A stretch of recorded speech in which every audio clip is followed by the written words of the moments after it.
তাকে সাবধানে ধরার জন্য প্রস্তুতি নিতে বলে। আর এরপর যা ঘটে তা দেখে আমিও একদমই প্রস্তুত ছিলাম না।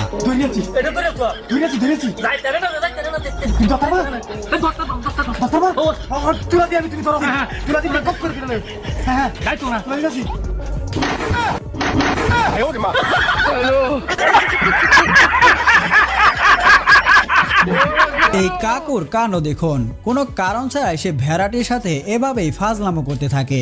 আর এক পর্যায়ে ভেড়াটি রেগে গিয়ে দেখুন কিভাবে উচিত শিক্ষা দিল।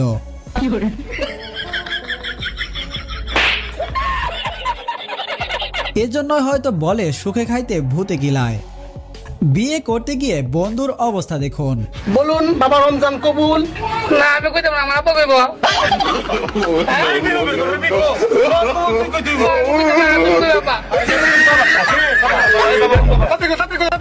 বাবা শর্টকাট